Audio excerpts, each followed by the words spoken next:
Le film s'ouvre sur TK, un lycéen qui tremble au milieu de sa classe. Toute la salle partage la même terreur, un étrange jouet, une créature nommée Daruma, trône devant eux. L'apparence du jeu est déjà inquiétante, mais ce qui glace le sang des élèves, c'est qu'il parle. La poupée annonce calmement que si elle tourne la tête et surprend quelqu'un en train de bouger, même légèrement, elle l'exécutera sur le champ. Et chaque fois qu'une victime meurt, une petite bille rouge s'échappe de son corps. Lorsque Daruma leur tourne le dos, ils ont l'autorisation de se déplacer, mais uniquement dans ces courts instants. Dès qu'elle pivote, un élève croit pouvoir s'arrêter à temps, mais Daruma le surprend encore en mouvement et le foudroie en un éclair.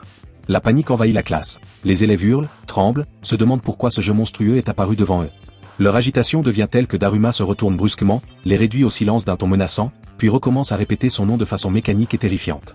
Deux lycéens se précipitent alors vers la porte dans l'espoir de fuir. Ils tentent désespérément de l'ouvrir, mais en vain, la poignée résiste. Ils ignorent que Daruma a déjà scellé la sortie. Lorsque la créature se tourne dans leur direction, elle les extermina sans hésiter. Les survivants comprennent alors qu'ils sont pris au piège, condamnés à mourir les uns après les autres, exactement comme leurs camarades. C'est à ce moment-là que Steak, un ami de TK, s'efforce de les calmer. Il leur révèle qu'il connaît les règles du jeu Daruma et qu'ils y sont enfermés jusqu'à ce que tous les participants périssent. Ce qu'il ignore, en revanche, c'est pourquoi ce jeu les a pris pour cible. Steak pose alors les yeux sur TK, et le récit nous ramène à un passé récent. TK tentait de voler un jeu dans une boutique de jeux vidéo. Steak était apparu au même moment et lui avait fait remarquer que, vu sa maladresse, c'était sûrement sa première tentative de vol. Il lui avait ensuite indiqué un angle mort, un coin sans caméra où il pouvait dérober ce qu'il voulait. Ensemble, ils avaient subtilisé plusieurs jeux avant de quitter le magasin comme si de rien n'était. C'est à partir de ce jour que les deux garçons étaient devenus proches. TK, passionné jusqu'à l'obsession par les jeux vidéo, passait presque tout son temps plongé dedans. Même s'il était brillant, il séchait souvent les cours, cherchant sans cesse un nouveau défi. Ce matin-là justement, il s'était rendu au lycée en traînant les pieds, ennuyé, espérant presque qu'un événement imprévu pourrait briser cette routine, et c'est là que la tête du professeur avait explosé devant toute la classe, laissant place à un Daruma. Dans le présent, un élève demande à Steak s'il existe un moyen de quitter ce cauchemar. Steak lui explique qu'à l'arrière du jouet se trouve un bouton. Si quelqu'un parvient à l'atteindre et à l'appuyer, le défi prendra fin. Aussitôt, un élève s'élance vers la poupée, mais Daruma perçoit son mouvement, se retourne et le tue instantanément. Steak précise alors qu'un compte à rebours est inscrit dans le dos de la créature. Il ne reste même pas une minute. Si le temps arrive à 0, tout le monde mourra. Deux autres élèves tentent de courir vers la sortie, mais leur élan s'interrompt brutalement lorsqu'ils glissent sur les billes rouges éparpillées au sol. Daruma pivote immédiatement vers eux et les exécute sans la moindre hésitation. Cette nouvelle scène d'horreur plonge le reste de la classe dans un chaos total. Les survivants hurlent, s'agitent, perdent tout contrôle. Daruma interprète ce vacarme comme un mouvement collectif, et les élimine tous d'un seul coup. Il ne reste alors que deux rescapés, TK et Steak. Le compte à rebours, impitoyable, affiche les dernières 10 secondes avant une mort certaine. Dans un éclair d'inspiration, Steak imagine un plan désespéré. Il s'accroupit brusquement et ordonne à TK de grimper sur son dos pour atteindre le bouton qui met fin au défi. Sans réfléchir, TK s'exécute, bondit, et parvient à appuyer sur le bouton, à la toute dernière seconde. Daruma bascule au sol en déclarant d'une voix mécanique que le jeu est terminé.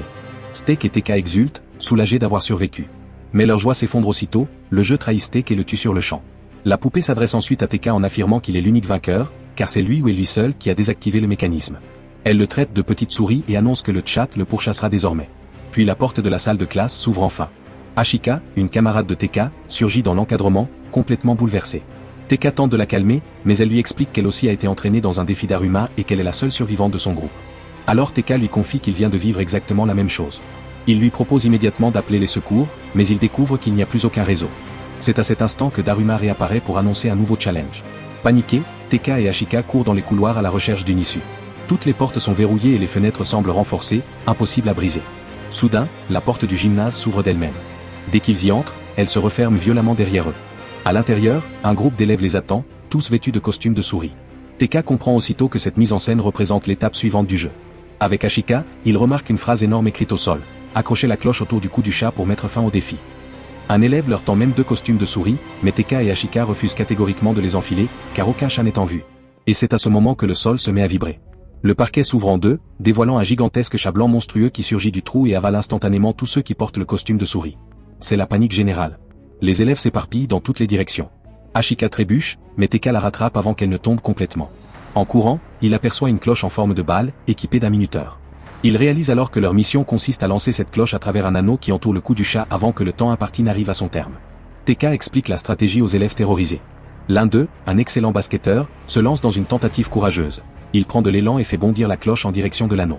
Le tir semble réussi, mais le chat, d'une vitesse effrayante, attrape la cloche avant qu'elle ne franchisse le cercle. Il écrase ensuite le basketteur contre un mur, le tue et dévore un autre élève encore vêtu d'un costume de souris. Puis la créature se tourne vers TK. Curieusement, elle ne le mange pas. Elle semble plutôt chercher d'autres souris. TK comprend alors que le chat n'attaque que les porteurs de costumes. Il hurle à tous les élèves de les enlever immédiatement. Ils obéissent, soulagés, mais la créature perd soudain patience. Elle se met à attaquer au hasard, sans logique.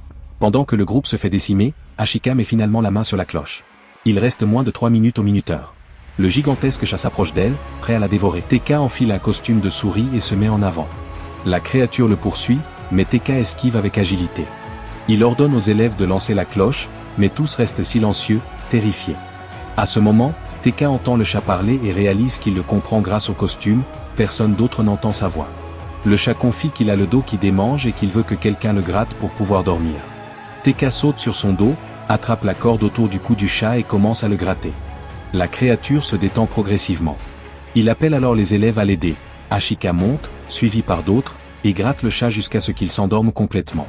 Profitant de ce moment, TK s'empare de la cloche pour la lancer dans l'anneau, mais les autres élèves se précipitent pour la lui arracher, chacun voulant survivre seul. Le vacarme réveille le chat, qui sort ses griffes et tue les belligérants. TK comprend qu'il est impossible de le rendormir avant la fin du temps. Alors qu'il tourne en rond, incapable de trouver une issue, TK aperçoit un vieux ballon de basket éventré, abandonné près d'un casier renversé. Une idée fulgurante lui traverse l'esprit. Il glisse discrètement la cloche à l'intérieur, puis fait signe à Ashika de le suivre. Les deux avancent prudemment dans le couloir. Le chat, aux yeux luisants, avance à pas silencieux. Il observe, il compare, il calcule. Et soudain, il croit comprendre, le déguisement de TK est mal ajusté, trop évident. Pour lui, c'est une diversion. Alors il se convainc que la cloche se trouve dans le ballon d'Ashika. Il bondit sur elle, toute griffe dehors. Mais TK n'avait jamais perdu son sang-froid. Au moment où le chat se jette sur Ashika, TK s'élance et projette le ballon vole, tourne, puis dévie de sa trajectoire. Amaya surgit derrière le chat, attrape la cloche au vol, et l'emboîte dans l'anneau au dernier instant. Le chat se fige, comme frappé par une règle divine. Sa voix grave résonne. Le jeu est terminé. Les gagnants sont TK, Ashika et Amaya. Vous avez su coopérer, jusqu'au bout. TK, haletant, peine à réaliser. Un instant, il pense qu'ils vont tous enfin être libres. Puis il entend un cri. Et un autre. Il se retourne. TK se demande ce qu'il adviendra des autres élèves.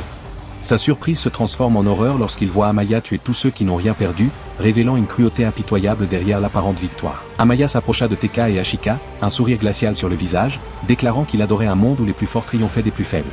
Selon lui, comme TK et Ashika étaient les seuls survivants, ils étaient désormais les plus puissants et, par conséquent, les seuls dignes de vivre. TK resta stupéfait lorsqu'Amaya prétendit partager ses idées. Ashika réagit immédiatement, l'accusant d'être un fou criminel et affirmant que TK, qui avait toujours aidé les autres et jamais fait de mal à quiconque, ne pouvait en aucun cas se comparer à lui. Fou de rage, Amaya tenta de l'attaquer, mais TK intervint juste à temps pour la protéger. À ce moment précis, une épaisse fumée jaillit du chat, enveloppant TK et ses camarades, qui disparurent aussitôt. À l'extérieur, le bilan était inimaginable, plus de 10 millions d'élèves avaient péri en quelques heures. Les gouvernements du monde entier décrétèrent l'état d'urgence, incapables de comprendre l'origine de ces attaques soudaines. Dans le ciel, d'immenses cubes noirs flottaient, silencieux et immobiles, défiant les lois de la physique. Les premiers rapports indiquaient que des survivants étaient enfermés à l'intérieur, mais aucune force humaine, ni police, ni armée n'était parvenue à en forcer l'entrée. Alors, un célèbre astronome prit la parole à la télévision nationale, il affirma que ces désastres n'étaient pas l'œuvre d'une nation ennemie, mais d'entités extraterrestres dotées d'une puissance écrasante, bien supérieure à tout ce que l'humanité avait pu imaginer. Il ajouta que les rares élèves qui survivraient seraient considérés comme les « enfants des dieux ». Le présentateur hocha la tête, comme si cette explication improbable était devenue la seule logique possible. À l'intérieur d'un immense cube flottant au-dessus du Japon, TK reprit lentement conscience. La pièce où il se trouvait était d'un blanc parfait, presque irréel. Une robe blanche couvrait son corps, la même que portait Shoko, debout juste en face de lui. Elle lui expliqua d'une voix tremblante qu'elle avait survécu au défi de son école avant de s'évanouir, et de se réveiller ici, enfermée comme lui. Son regard brillait d'un attachement évident, mais TK, lui, ne pensait qu'à une seule chose, comprendre ce qui se passait. En balayant la pièce du regard, il aperçut deux autres survivants. Teura, le prodige arrogant de l'informatique, observait les murs comme s'il cherchait un moyen de les pirater. Toki, une élève timide, était recroquevillée dans un coin, les yeux hagards. Shoko lui précisa qu'eux aussi avaient survécu à leurs épreuves respectives. Peu à peu, TK fit le lien, leurs noms formaient un ordre précis, un motif volontaire. Ils avaient été choisis. Puis une autre inquiétude s'imposa à lui, Ashika. Il réalisa qu'elle se trouvait dans une salle voisine, avec Amaya. Pris de panique, il tenta d'ouvrir la porte, mais le battant resta verrouillé. Teura soupira comme si tout cela l'ennuyait profondément. D'un geste, il montra un écran dans le mur. Les actualités confirmaient ce qu'ils craignaient, des millions d'élèves avaient disparu dans les mystérieux cubes célestes, et eux en faisaient partie. Selon Teura, ils ne seraient libérés qu'après le prochain défi, et un seul gagnant sortirait vivant. Soudain, la porte s'ouvrit. 4 poupées de bois flottèrent dans la pièce, leurs visages figés dans un sourire inquiétant. Le 3e défi allait commencer. L'une d'elles désigna Teura pour jouer en premier. Il accepta avec l'assurance d'un génie persuadé de comprendre toutes les règles du monde. Les poupées expliquèrent le jeu, un classique japonais. Le joueur s'assoit, les yeux bandés, les poupées tournent autour de lui en chantant, et quand le chant s'arrête, il doit deviner qui se trouve derrière lui. 10 secondes. Une seule réponse. Une seule chance de survie. Il s'assit, bandant ses yeux. Les poupées se dispersèrent autour de lui, et leur chant s'éleva. Puis le chant s'arrêta. « Alors, qui est derrière toi ?» demanda l'une d'elles. Les voix des poupées, étrangement similaires, trahirent son analyse. Les yeux de la poupée gagnante s'illuminèrent, un rayon jaillit, le plaqua violemment au sol, et sa vie s'éteignit en quelques secondes. Le tour de Toki arriva. Ses jambes tremblaient si fort qu'elle peinait à rester debout. « Je ne veux pas, s'il vous plaît. » Refuser équivaut à mourir, récita une poupée. La jeune fille fut forcée de s'asseoir. Ses mains se crispèrent. Après la fin du chant, elle hésita à répondre et fut déclarée perdante. Tentant de fuir, les poupées l'encerclèrent, un rayon laser la frappa, avant même qu'elle ne puisse crier, 2 poupées saisirent ses jambes et les arrachèrent d'un geste sec. Sa vie s'éteignit immédiatement. La pièce entière sembla se figer. Lorsque ce fut au tour de Tekka, il demanda à jouer à la place de Shoko. Les poupées acceptèrent. Tekka banda ses yeux, les poupées tournèrent en chantant, puis lui posèrent la question, « Qui est derrière toi ?» Il donna la bonne réponse, étonnant les poupées.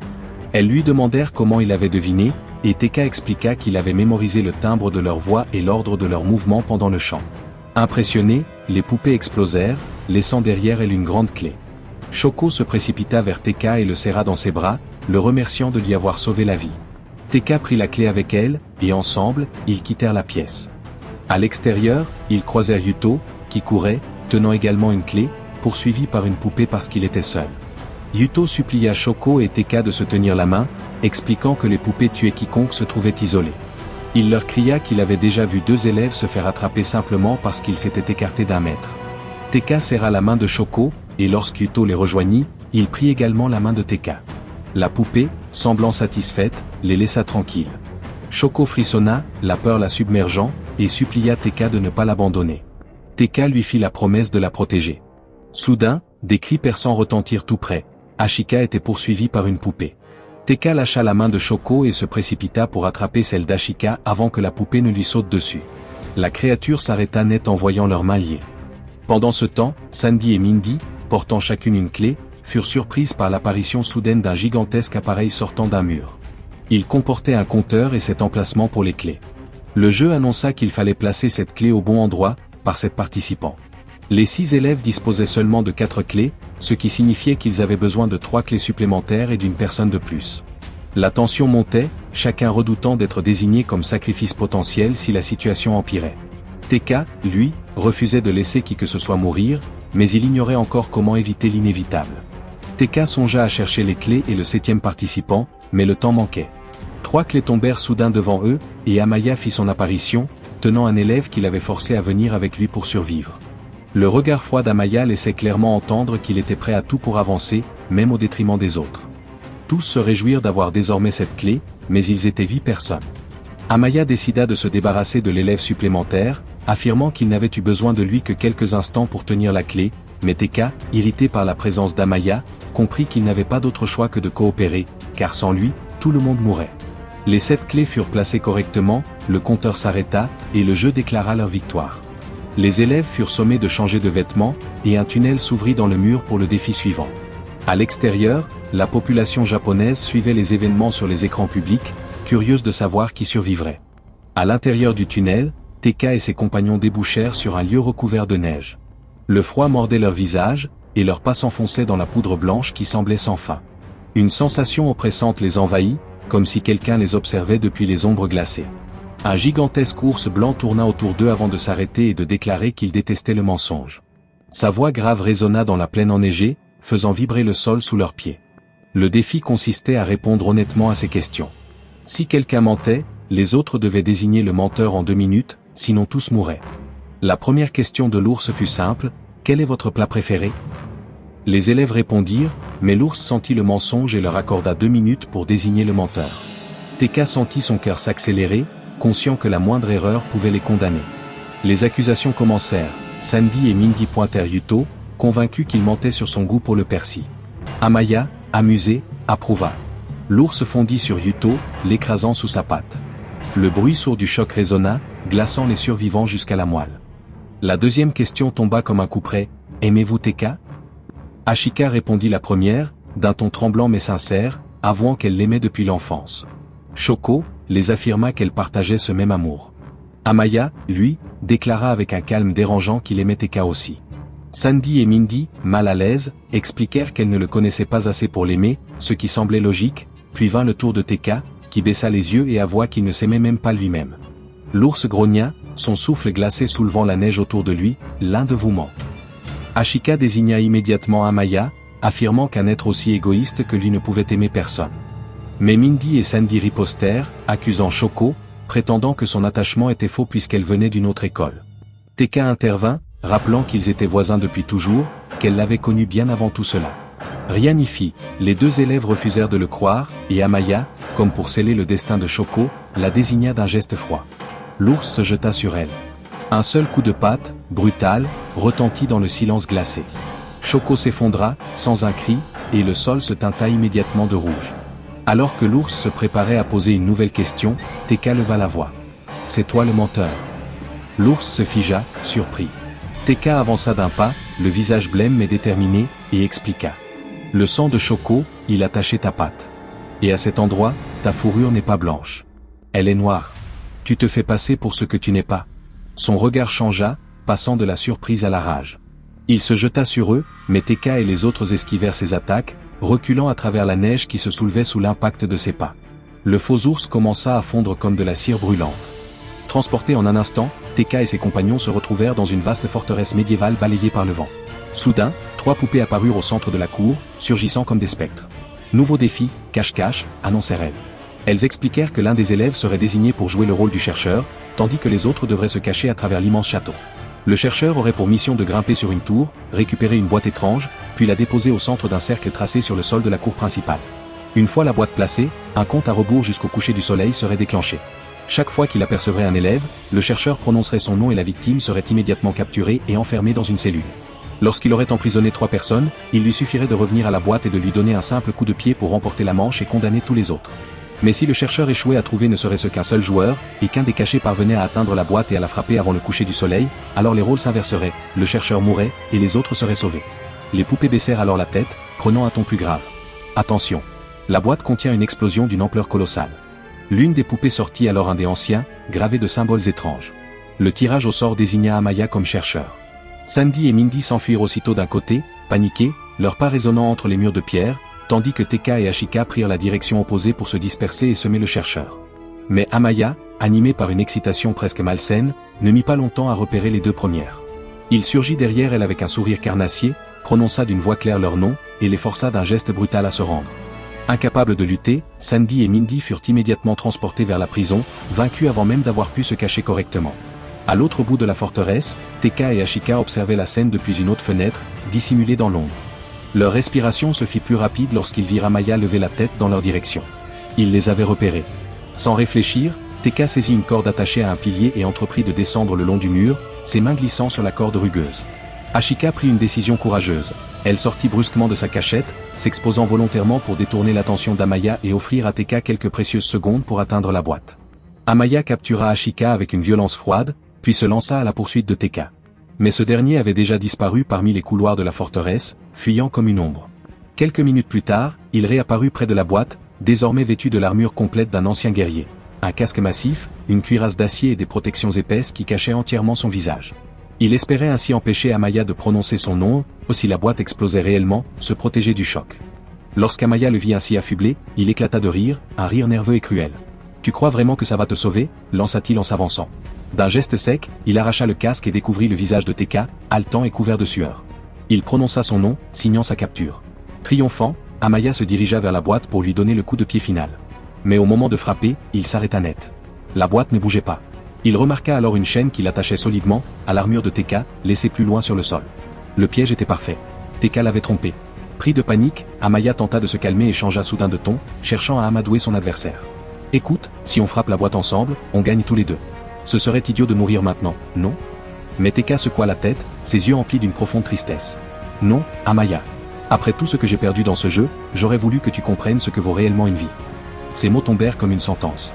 Tekka bondit soudainement du rempart et entraîna Amaya avec lui grâce à la chaîne. Amaya perdit presque l'équilibre et manqua de basculer dans le vide, mais parvint à se rattraper de justesse au bord du mur. Pendant ce temps, Tekka, tombé dans la mer, se libéra rapidement de l'armure et commença à escalader la paroi glissante pour retourner dans la forteresse. Comprenant que Tekka avait échappé à son piège, Amaya se rua vers la boîte pour la frapper avant lui. Mais Tekka surgit à la dernière seconde, rassembla toute son énergie restante et donna un énorme coup de pied dans la boîte. Le choc résonna dans toute la forteresse. La prison s'ouvrit, libérant ses compagnons. Tous retinrent leur souffle, attendant l'explosion promise, mais rien ne se produisit. Au contraire, les poupées réapparurent avec un sourire étrange. Elles félicitèrent Tekka et ses amis, leur annonçant qu'ils avaient remporté l'épreuve. Elles révélèrent alors que la bombe n'était qu'un leurre destiné à faire monter la tension. Tekka avait gagné. Des feux d'artifice éclatèrent dans le ciel, illuminant la forteresse.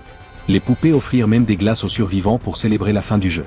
Tekka s'assit avec Ashika, pour la première fois depuis longtemps, ils parlèrent de l'avenir, un avenir enfin libre. Mais la joie fut de courte durée. Les poupées réapparurent, mais cette fois leur aura avait changé. Leur visage figé semblait plus sombre, presque menaçant.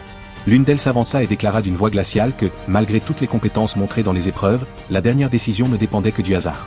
Le verdict final se trouvait, dans le bâtonnet de leur glace. Un frisson parcourut le groupe. Ashika fut la première à lire le sien. Ses mains tremblaient. Le mot gravé dessus la foudroya, mort. Tekka lut le sien, vivant. Amaya, vivante.